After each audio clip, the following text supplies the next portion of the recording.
may puno ng ano, dates. Pero may balot, bawal kuhanin. Malamang, hindi naman yan sa'yo kukuhanin mo. Nakadaming dates. Doon din sa labas, napakadaming dates. Say hi to my vlog. Hi, Bo. Guys, ito yung kitchen. Hindi ko alam kung ano nabili. Pagod ka na, boy? Pakikita ko sa inyo na malapit yung dates. Ang dami, no? Did you want to get dates? No, it's not allowed. That's why it has cover. Did you know what that is getting? Our room is here. See, that's our bag. That's my bag.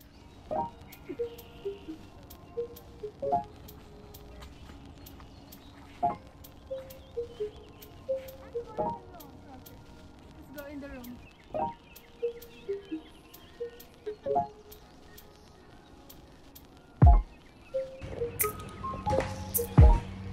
Hindi ko pala ako naliligo. Baka sabihin ni ate, umiga na ako dito. Di pa ako naligo. Galing kami sa labas. Ang ganda dito. Actually, libre lang to guys. Ako lang libre. Kasi wala akong ginastos. Kahit piso. Hindi ka sasayaw. May bolt pa dito guys. Ay!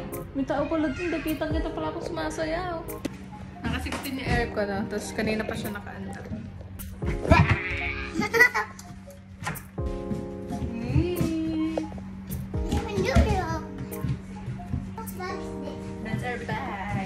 So guys, nandito kami ngayon sa kama. And later, we will eat na. We're here because Athena is so pawis. Look, show them your pawis. What? Why you're so pawis? Because? Because of the sun. Because of the sun. Because you run. From Snowy? See, Snow is looking for you. We will dance for that.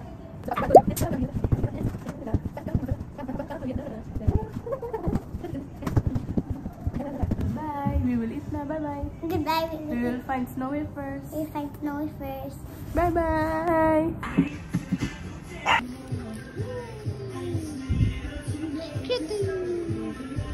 Snowy?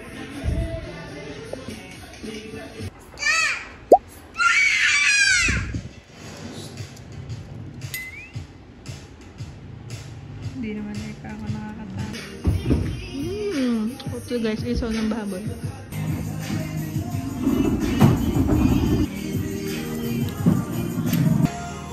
Guys, may dalawang bedroom ito. Tapos itong gitna, ano yan, bathroom.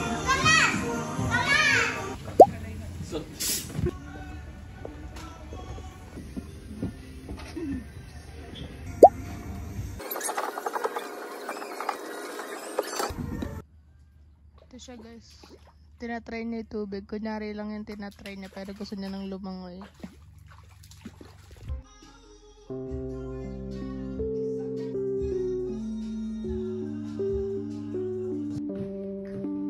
Ano po ang balita sa inyo? Yeah.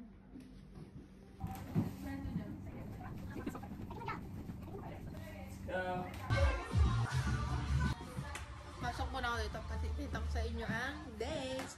Galing talaga to sa puno dito sa labas. So, titikman natin. Actually, pangalawa ko na to. So, sarap. So, baka mag-charge dito. Wait lang. Hanapin ko charger. Saksakan. Saan nato yung sasaksak? Ito yung saksakan, guys. Yung mismong cable na lang i-charge mo. Iwanan ko muna kayo dito sa Qualcomm.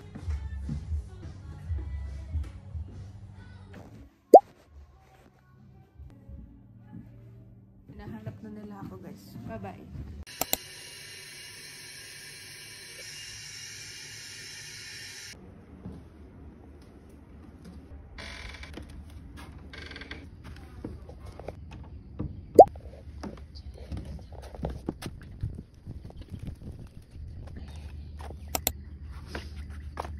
Dito ako nakahiga kagabi kasi ayaw pang umahon ni Athena, alas 12 na.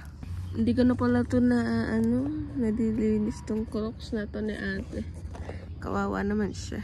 Gumising ako ng 5:40 para lang dito. Para ako lang mag-ising-gising. Pero piling ko hindi ako mag-isang-gising kasi bukas na yung kitchen. Guys, gusto ko ng dates. Tingnan niyo yung mga dates dito. As in, maraming puno ng dates dyan. Hindi lang to onti lang to. Ilan ba yung nasa loob? 23 lang yung nasa loob. Marami pa yung nasa labas. Tsaka meron pa dun sa gawing kitchen. Bakit ka gumising ng maaga kung hindi ka mag-exercise?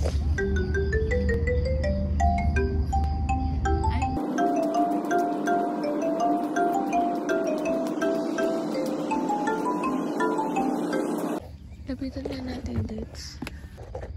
Ayun guys yung dates. So, pag nalaglag ng ganyan, ibig sabihin okay na siya. Pero pili ko pag inalog mo yan, okay na din. Ewan ko kung saan kumuha si kuya. Gusto kong itry. Hanapin nga natin. Ayun guys, sa labas may puno rin ng dates. Sabi ko pa nga nung una, palm tree. Ganun. Hindi pala palm tree, dates pala. Ay, pili ko dito kumuha si kuya ng... Pili ko dito siya kumuha, guys.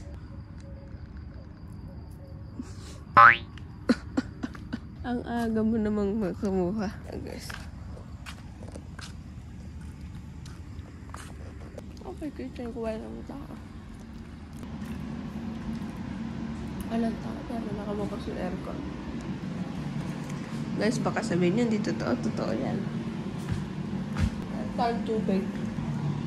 Ay, pala tubig. Feeling ko malamig naman to kahit hindi siya nasa rep. Lakad muna tayo. Ito pa, oh. Ilan sinabi ko na, 22 o 23? 27 yung puno rito sa loob. Ito nasa labas. Maglalakad muna ako guys ng konti. As of now, 6:30 pa lang. Nakapaglinis na ako ng kusina. I mean, hindi ko naman nilinis. Ano ko lang. Inorganize ko lang kasi di naman ako nag-urong.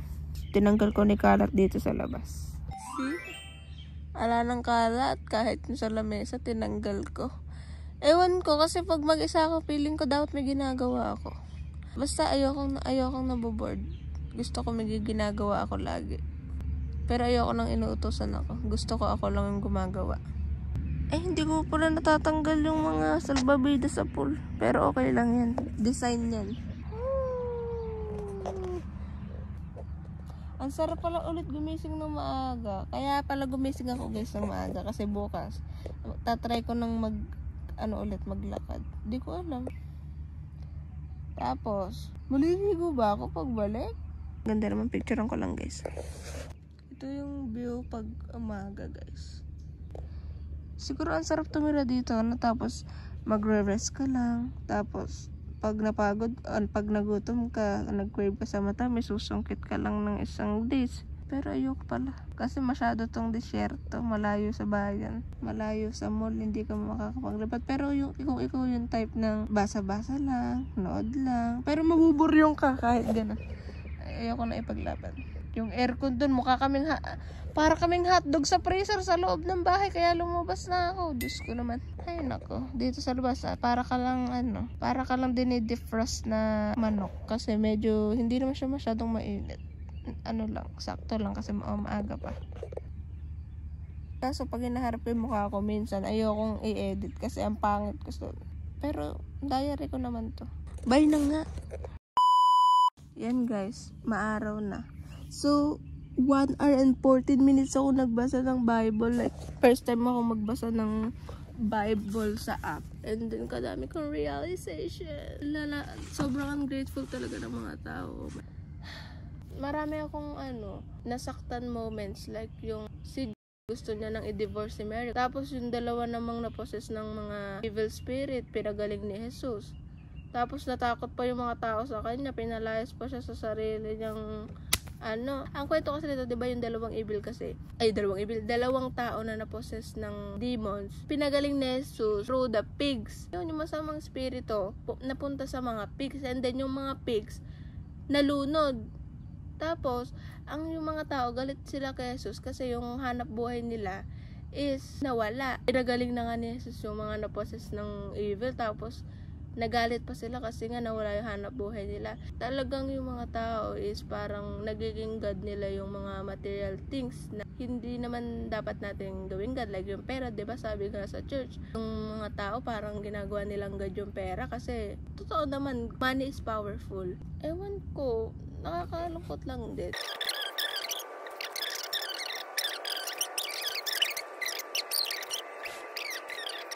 Magkaroon ka lang ng faith sa kanya. Tapos sabi pa, ito pa, sabi, kapag daw hindi mo kayang patawarin, pag daw hindi mo pinatawad yung mga tao nagkasala sa'yo, hindi ka rin patatawarin ni Lord. Ba't ganon? Nakakahiya naman, hindi ako tumutulong.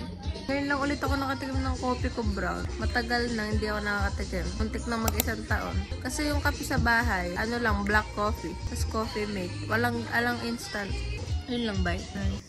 Pitas po siya ng dates na fresh. Mamitas muna tayo guys ng dates. Konti lang. Nahiya pa siya eh. Hindi pa nga nalal... Ay! Nalaglag na. What if may nanonood sa atin guys? Ay! Hindi mo kuhanin. Sayang pala. Ay! Huwag kayo malalaglag dyan. Ay! Sorry po. Madlang people. Okay na to. Naisip dito guys. Ito yung view ng house pag umaga. Ibigay natin sa kay ate.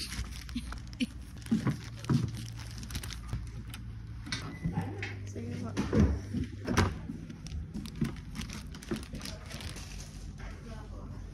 Tumuha din si Kuya.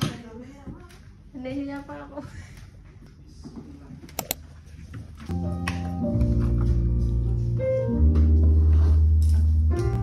Ito na guys, malapit na kami umuwi. In a minutes na lang.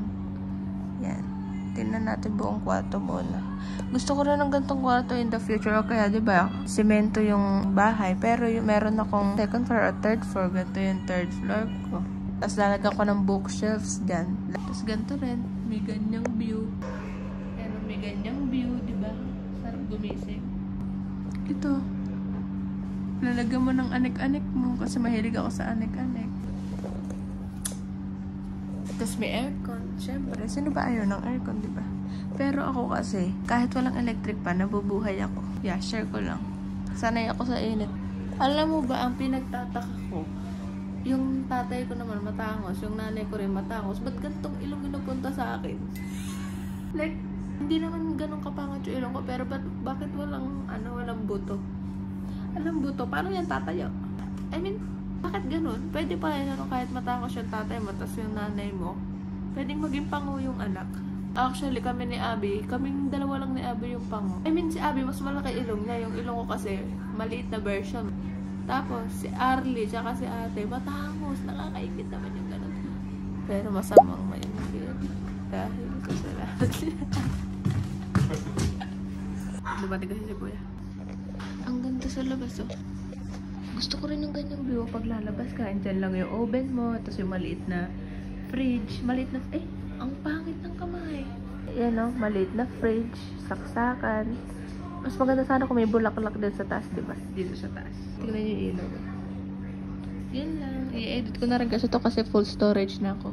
Hayaan mo self. Sa susunod, bibili ko ng mataas na storage. Pero ngayon, ano muna tayo? Ipon-ipon muna. Tsaka hindi ko pa naman kailangan. Buo pa yung cellphone ko, guys. Pinakon yung mga gamit namin. Ito yung mga marurumi. Yan, tinapi ko na siya. Tikman ko lang guys yung pinitas kasi. Gano'n ko pa yung tripod ko. Hindi ko naman pala gagamitin.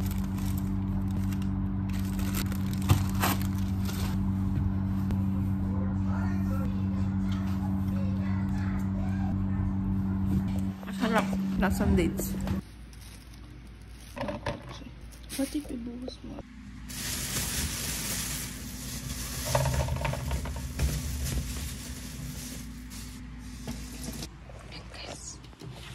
Huwag niyo pansin yung urungin. Hugasan natin pagkakainin. Pero hindi pa naman kakainin kaya huwag muna natutas.